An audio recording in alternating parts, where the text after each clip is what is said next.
Les gens comme vous, sans emploi et avec une faible éducation, ne sont pas nécessaires dans cette maison. » Avec ces mots, ma belle-mère a versé de l'eau bouillante sur moi. « C'est chaud. S'il vous plaît, arrêtez. » Choqué par le comportement étrange de ma belle-mère, j'ai poussé involontairement un cri. Quoi qu'il en soit, verser de l'eau bouillante à qui que ce soit est inexcusable. Heureusement, je n'ai eu aucune brûlure, mais ça aurait pu être une catastrophe. C'est ce que je disais. Nous n'avons pas besoin de quelqu'un sans emploi et peu éduqué comme vous. Je n'en revenais pas qu'elle ait versé de l'eau bouillante pour une chose pareille. D'ailleurs, ce n'est pas moi mais mon mari qui est au chômage. Je commençais à me sentir une colère grandissante envers l'attitude de ma belle-mère. Assez, c'est assez. Si elle est allée aussi loin, je vais faire ce qu'elle veut. Bien compris. Si tu insistes, je n'ai pas le choix. Je vais quitter cette maison. Enfin, tu pars. Cela me facilitera les choses. Loin de se repentir, ma belle-mère a ouvertement exprimé sa joie de me voir quitter sa maison. Je ne voulais plus rester dans un endroit comme celui-ci. Je viens de faire mes valises et de rentrer chez mes parents. Ma belle-mère ne savait pas que mon mari, Thomas, était au chômage ou que je subvenais aux besoins financiers de la famille. En fait, depuis que j'ai quitté mon emploi, j'ai commencé à négocier des actions et je gagnais environ 30 000 $ par mois. Même si je suis expulsée de sa maison, je peux toujours vivre seule. Je n'aurais aucun problème à être seule du tout. Même si elle venait me voir en pleurs, luttant avec les frais de subsistance, je ne lui tendrai jamais la main. Elle devrait regretter de m'avoir expulsée de cette façon. J'ai épousé Thomas il y a environ 2 ans. Nous étions de la même université et nous sortions ensemble depuis lors. Julia, où travailleras-tu après l'obtention de ton diplôme? Je n'ai pas encore décidé, mais peut-être dans une société de bourse. Nous, les diplômés du département d'économie, ayant tous les deux réussi à décrocher des emplois dans des sociétés de bourse différentes après l'obtention de notre diplôme. Après avoir commencé à travailler, nous avions tous les deux des journées très chargées et avions à peine le temps de nous rencontrer. Cependant, nous avons maintenu notre relation en restant en contact, et 3 ans plus tard, Thomas a fait sa demande. « Julia, je te rendrai certainement heureuse. Épouse-moi. » Croyant que je pouvais être heureuse avec Thomas, j'ai accepté. Oui, j'ai hâte. Nous avons décidé de nous marier. J'ai pensé pouvoir construire une famille heureuse avec la personne que j'aime, mais ensuite Thomas dit soudainement quelque chose d'inattendu. « Hey, Julia, est-ce que tu pourrais arrêter de travailler et vivre avec moi chez mes parents? » Toi? Je n'ai pas de problème à arrêter de travailler, mais nous sommes de nouveau mariés. J'aimerais vivre juste tous les deux. Je suis juste inquiète de laisser ma mère seule. Je m'assurerai que ce ne sera pas une charge pour toi. Thomas père était décédé d'une crise cardiaque lorsque Thomas était au collège, et depuis lors, il avait vécu avec sa mère. En tant qu'enfant unique, Thomas était préoccupé par sa mère. Je comprends ce que tu ressens, Thomas. D'accord, je vais vivre avec toi. J'avais rencontré sa mère auparavant et n'avais pas eu une mauvaise impression d'elle, et avec Thomas là, je pensais que nous pourrions gérer. Ainsi, j'ai commencé à vivre avec Thomas et sa famille. 2 semaines plus tard, nous avons emménagé dans la maison familiale de Thomas. Ma belle-mère, maintenant capable de vivre avec Thomas, nous a accueillis avec un sourire satisfait. Je suis impatiente de vivre avec vous à partir d'aujourd'hui. Mais, dès que je l'ai salué, son expression s'est assombrie. Elle m'a regardé froidement, son visage montrant de la déception, ce qui m'a douloureusement fait comprendre que je n'étais pas la bienvenue. Peu importe. Vous n'aviez pas besoin de venir ici. Toi? Aurais-je mal entendu? Je crois avoir entendu ma belle-mère murmurer quelque chose, mais je n'ai pas bien compris, alors j'ai souri et fait semblant de rien. À ce moment-là, j'ai commencé à stresser à l'idée de vivre avec elle, mais la journée s'est déroulée sans problème particulier. Puis le lendemain matin, tu es encore en train de dormir. Dépêche-toi de préparer le petit déjeuner. Je me suis réveillée, au son de ma belle-mère qui criait. Quand j'ai regardé l'horloge près de mon lit, il était encore avant l'aube. Environ 4 heures du matin. Et il faisait encore noir dehors. Je fus surpris, qu'elle demande le petit déjeuner si tôt. Pourquoi si tôt? Ne traîne pas parce que tu ne travailles pas. Après 30 minutes, le petit déjeuner était enfin prêt. Je suis désolée, de vous avoir fait attendre. Ne peux-tu pas faire plus vite? Je voulais répliquer que c'était physiquement impossible de le faire plus vite, mais j'ai souri et fait semblant de rien. Qu'est-ce que c'est? Cette soupe est trop salée. Quoi? Est-ce le cas? Je ne pense pas que ce soit si salé. Toi? Est-ce que tu dis qu'il y a un problème avec mon goût? Est-ce que tu essaies de me tuer rapidement en me nourrissant de plats aussi salés? Je ne l'ai jamais pensé ou voulu. De quoi parle-t-elle? Et pourquoi est-elle si dure envers moi?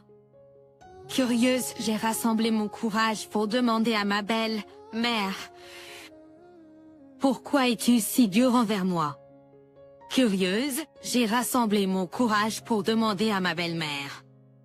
Pourquoi es-tu si dure envers moi? De quoi parles-tu? Je ne pense pas être dure.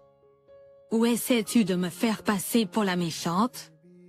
Non, ce n'est pas ce que je veux dire. Je me sentais submergée par la pression de ma belle-mère et je ne pouvais pas lui tenir tête. Une fois que tu as fini de manger, commence à nettoyer. Après cela, il y a du linge à faire, donc il n'y a pas de temps pour se reposer. Depuis lors, tous les jours, j'ai été continuellement harcelée par ma belle-mère, me mettant à la fois sous pression mentalement et physiquement. Pendant que je nettoyais, elle disait des choses comme « Tu as manqué la poussière dans le coin ». Quand je faisais la lessive, elle se plaignait « Il y a encore une tâche ». 1 mois après avoir emménagé avec elle, je me sentais sur le point de craquer si cela continuait, alors je me suis adressée à Thomas à ce sujet. C'est à propos de ta mère. Elle dit des choses méchantes tous les jours et c'est difficile. Pourrais-tu lui demander de ne pas dire de telles choses? Mais Thomas n'a montré aucune réaction. J'ai été momentanément agacée par le manque de réponse de Raphaël. Mais ensuite, j'ai remarqué quelque chose de bizarre chez lui. Qu'est-ce qui ne va pas? Ai-je demandé. Est-ce que quelque chose s'est passé? J'ai demandé. En fait, j'ai été licenciée de l'entreprise. Quoi? Ai-je dit, incapable de comprendre. Est-ce une sorte de plaisanterie? Il y a eu une restructuration dans l'entreprise, et Raphaël a été licencié en raison des récentes baisses économiques. Les bénéfices de l'entreprise avaient chuté, entraînant des licenciements à grande échelle inévitables. Alors qui sera au chômage demain? J'ai demandé.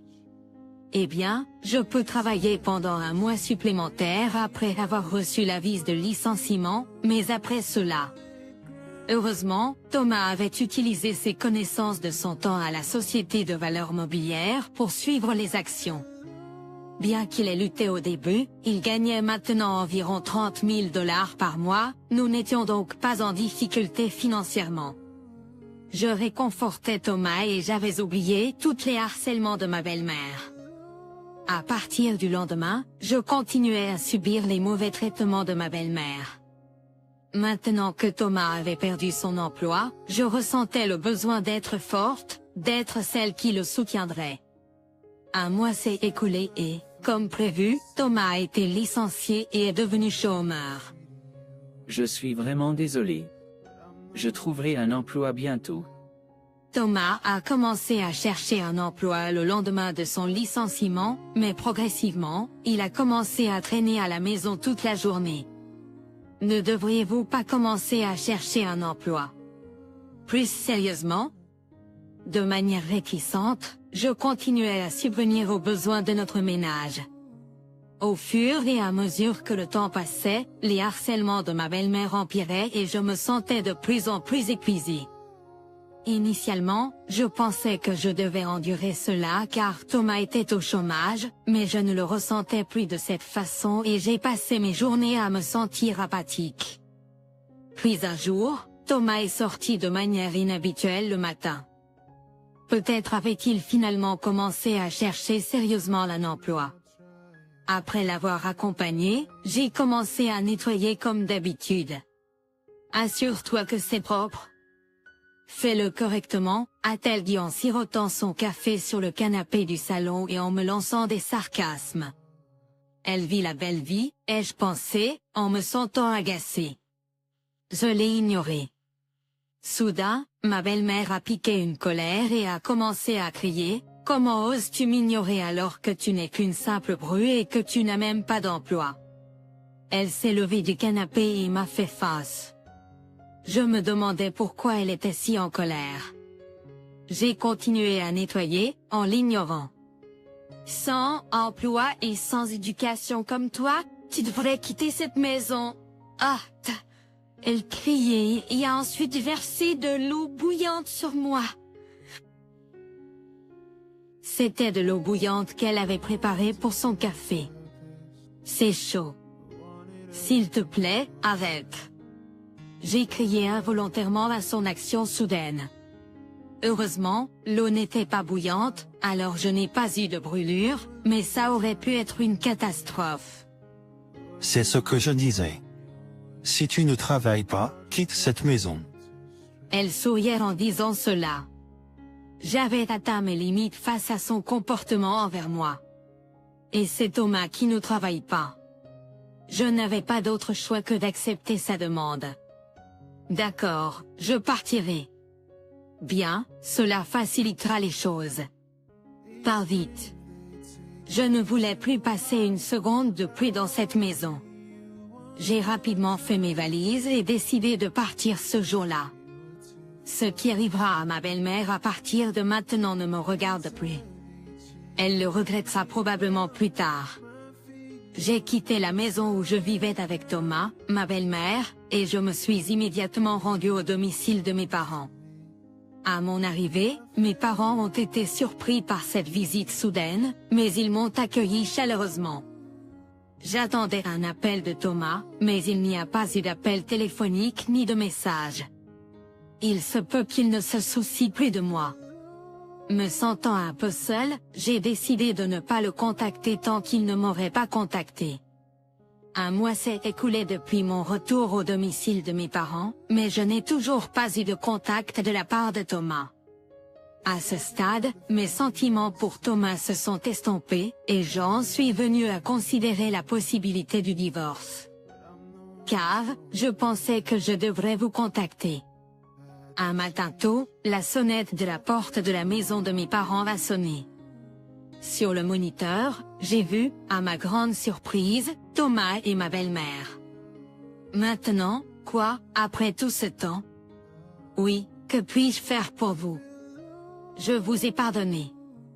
Maintenant, revenez rapidement à la maison.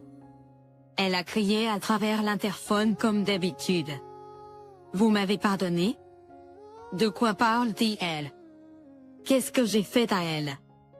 Je vous remercie pour vos paroles, mais que vous pardonnez-vous exactement? Je n'ai rien fait qui nécessite votre pardon. Après lui avoir dit cela, j'ai terminé l'appel interphone.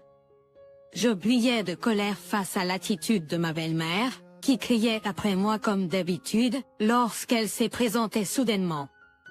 Cependant, ma belle-mère et Thomas ont été persistants et ont commencé à frapper violemment à la porte principale. Ne raccrochez pas juste sur moi. Allez, revenons en arrière. compte tenu du bruit qu'il faisait, cela pourrait devenir une gêne pour le quartier. J'ai donc ouvert la porte à contre-cœur et j'ai invité ma belle-mère et Thomas à l'intérieur. Après les avoir installés sur le canapé du salon, je leur ai demandé pourquoi ils étaient venus. Pourquoi êtes-vous tous les deux soudainement ici? Je te dis de revenir rapidement. C'est ma belle-mère qui m'a dit de partir et maintenant elle dit ça. C'est tellement déroutant, je ne comprends rien. C'est toi qui m'avais dit de partir. Il n'y a aucun moyen que je puisse y retourner maintenant. Combien de temps vas-tu continuer ce comportement puéril? Je dis que je t'ai pardonné, alors reviens. M'as-tu pardonné? Qu'est-ce que j'ai fait pour toi? Même quelqu'un au chômage comme toi? Je dis que je te laisserai rester dans ma maison. Je ne suis pas au chômage, c'est Thomas, et si je retourne chez eux, ils profiteront de moi tous les jours de toute façon. Oui, ils ne travaillent peut-être pas, mais qu'en est-il de ton fils? Thomas n'a rien à voir avec ça. Non, ça a de l'importance. Ne sais-tu pas que ton fils est au chômage depuis un certain temps? Ma belle-mère avait l'air confuse en entendant ce que je disais. Apparemment, Thomas ne lui avait pas dit pour son licenciement. C'est quelque chose, vivre ensemble et ne pas s'en rendre compte. Thomas, es-tu vraiment au chômage? Tu dois dire quelque chose. Je ne comprends pas si tu es silencieux, Je suis désolé, de ne pas vous l'avoir dit. J'ai été réellement congédié, de l'entreprise. Thomas, initialement silencieux, a finalement avoué à sa mère qu'il avait été congédié, peut-être ressentant son irritation ou cédant à la pression. Ma belle-mère, initialement choquée d'apprendre le congédiement, a bientôt commencé à exprimer ouvertement sa colère envers Thomas. Pourquoi as-tu gardé le silence à ce sujet? Que allons-nous faire maintenant?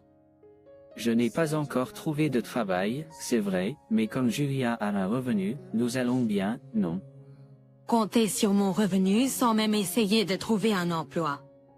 Je ne peux pas croire à quel point il est sans valeur. Entendant les paroles de Thomas, je me suis senti, complètement dépassé, par tout cela. Même envisager un instant que je devrais le soutenir était embarrassant pour moi. T'es-tu présenté, ici en comptant sur moi sans l'intention de chercher un emploi? Non, je ne ferai pas une chose comme ça. Alors pourquoi es-tu venu, maintenant? Tu ne m'as pas contacté, depuis le jour où j'ai quitté la maison. Pas d'appel, pas de message. Je n'ai pas eu le temps de vous contacter. J'ai cherché du travail. J'en avais assez des excuses sans fin de Thomas. Même s'il cherchait un emploi du matin au soir, il aurait pu envoyer un message ou deux.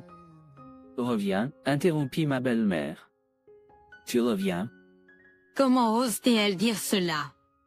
Tu dois plaisanter. Après toutes les mauvaises choses que tu m'as faites, il n'y a aucune chance que je revienne. Ne sois pas si dramatique. Je pensais à toi quand je t'ai fait et dit ces choses. Hein? Penser à moi? Tu dis que verser de l'eau bouillante sur moi, c'était parce que tu pensais à moi.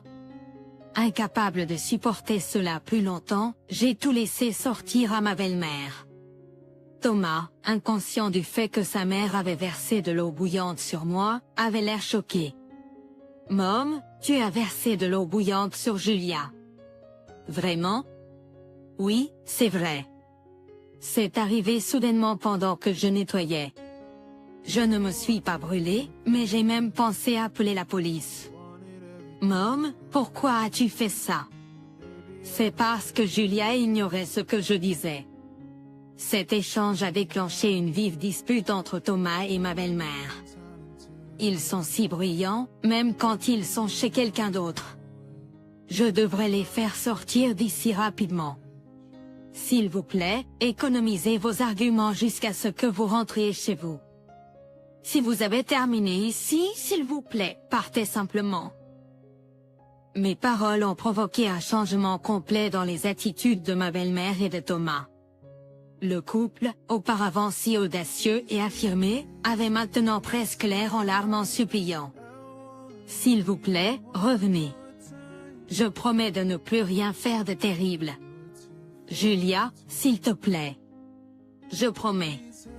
Je trouverai un emploi. Cependant, il était clair que leur véritable intention était de s'appuyer sur mes revenus. Thomas pense qu'il peut être paresseux et éviter le travail si je suis là. Ma belle-mère ne veut que m'utiliser pour les tâches ménagères et évacuer son stress sur moi. Tes paroles sont sans effet. Vous deux allez juste profiter de moi, n'est-ce pas? Ce n'est pas vrai. Je m'assurais de ne pas te causer de problème. Je ne pouvais plus croire ces paroles. Tu ne fais que parler et ne rien faire, tu sais? Si vous aviez vraiment voulu dire ce que vous avez dit, vous auriez trouvé un emploi depuis le temps. Traîner tout ce temps prouve le contraire.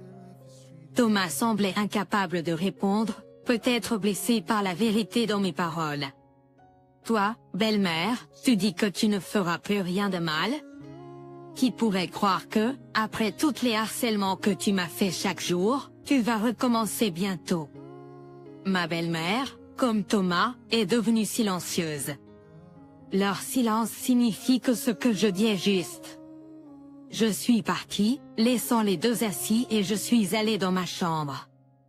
Lorsque je suis retournée au salon 5 minutes plus tard, ils étaient toujours assis en silence, la tête baissée. Combien de temps prévoyez-vous de rester silencieux? Cela n'a plus d'importance pour moi. Thomas, signez plutôt ceci. Je tendis un formulaire de divorce à Thomas, déjà rempli avec mon nom dessus. Attendez, qu'est-ce que c'est? Surpris par le formulaire de divorce pré-rempli, Thomas avait l'air complètement confus. Ne peux-tu pas le voir? C'est un formulaire de divorce. J'en ai fini avec quelqu'un qui ne trouve pas de travail et ne m'a pas contacté après être retourné chez mes parents. Attends, s'il te plaît. C'est trop soudain. Comment peut-il être aussi têtu? Il ne semble pas réaliser que c'est entièrement de sa faute. J'ai pris ma décision. Ma décision de divorcer de toi ne changera pas, peu importe ce que tu dis. Tu ne trouves pas que le divorce est trop sévère? Toi? Sévère? Je ne le pense pas. C'est entièrement de sa faute.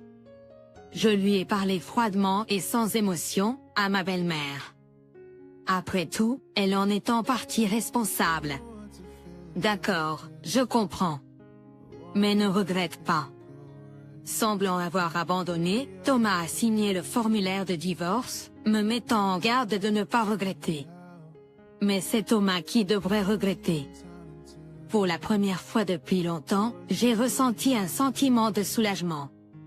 Je vais déposer le formulaire de divorce. Je ne veux aucune compensation, je veux juste rentrer chez moi. Ainsi, mon divorce avec Thomas a été finalisé. Peut-être que j'ai été trop loin, mais si je n'avais pas agi ainsi, ma belle-mère aurait continué à me harceler et Thomas serait certainement resté sans emploi. Je les ai expulsés de la maison et j'ai rempli le formulaire de divorce le même jour. 2 semaines plus tard, alors que je me détendais dans la maison de mes parents, j'ai soudainement reçu un appel de mon ex-belle-mère. Oui, qu'est-ce que c'est? Toi. L'électricité et le gaz ont été coupés. Que se passe-t-il? As-tu fait quelque chose? Ma ex-belle-mère semblait bouleversée et agitée, mais je n'avais rien fait. J'avais juste cessé de payer les frais de vie de Thomas et d'elle. Je n'ai rien fait qui ne puisse être vrai. Tout fonctionnait bien jusqu'à présent. As-tu payé les factures d'utilité? 1. L'électricité et le gaz ne sont pas gratuits. C'était probablement coupé à cause des factures impayées, non? Attends une minute. Je suis dans le pétrin. Julia, pourrais-tu payer ça juste pour ce mois-ci? Je ne peux pas croire qu'elle me demande ça. C'est absurde de penser que je paierai, alors que je ne vis pas avec eux. Ne réalises-tu pas ce que tu dis? Raphaël et moi ne sommes plus un couple et nous ne vivons plus ensemble. Pourquoi devrais-je payer? Je sais que cela peut paraître déraisonnable, mais je ne peux tout simplement pas. Je n'ai pas d'argent. Demande à Thomas alors. N'a-t-il pas dit qu'il trouverait certainement du travail et travaillerait lorsque nous en avons parlé l'autre jour? Mais Thomas n'a toujours pas trouvé de travail. S'il vous plaît, aidez-moi. En tant qu'ex-femme de Thomas, elle en fait trop. Compter sur une ex-femme de la sorte, elle devrait avoir honte. Je comprends. Merci. Donc, vous vous occuperez du paiement? Entendant mes paroles, son ton s'est éclairci. Je comprends ce que vous dites. Je ne veux plus avoir affaire à des gens qui me traitent comme un moyen de convenance, même après le divorce. Au revoir. De quoi parlez-vous? Attendez une minute. Ma belle-mère semblait vouloir en dire plus, mais j'ai raccroché et j'ai configuré mon téléphone pour bloquer ses appels. De cette manière, j'ai enfin coupé les ponts avec elle qui me harcelait constamment, ainsi qu'avec Thomas, qui n'était qu'un tas de déchets sans valeur. Après avoir raccroché, j'ai murmuré, « Tu l'as bien mérité ». Depuis lors, ni ma belle-mère ni Thomas ne m'ont plus dérangé chez mes parents, et la vie a été paisible. Un jour, en vérifiant les graphiques boursiers pendant un jour férié, je ai reçu un message sur mon téléphone. Pensant que c'était probablement juste du spam, je l'ai vérifié et j'ai découvert qu'il provenait de Thomas. Je suis vraiment désolé pour tout. Je me rends compte maintenant à quel point je comptais sur toi, surtout après que j'ai perdu mon emploi et que tu payais toujours les factures. J'ai récemment commencé à travailler dans une usine et j'ai enfin un revenu. Je sais que c'est trop tard, mais j'aimerais que tu reviennes. Depuis que tu es parti, ma mère a été très dure avec moi. C'est dur. En lisant le message, je pensais qu'il n'y avait aucune chance de réconciliation. Je suis content qu'il ait un travail maintenant, mais je n'ai pas l'intention de m'impliquer à nouveau avec eux. Il semble que sa mère se concentre maintenant sur lui. Les gens changent rarement, ai-je pensé, et j'ai décidé de ne pas répondre aux messages, en bloquant Thomas. 6 mois après le divorce, j'ai commencé à sortir avec un homme de 5 ans plus jeune que moi, présenté par un ami. Il est très fiable et me traite bien. Nous n'avons pas encore parlé de mariage, mais cela peut arriver un jour. En ce moment, je veux juste chérir les moments heureux que je passerai avec lui.